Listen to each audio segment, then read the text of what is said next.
Leave it!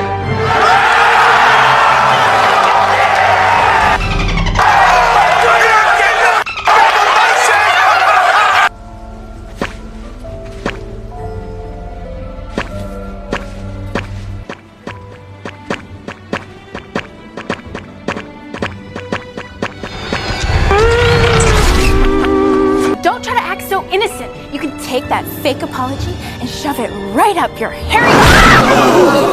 My leg!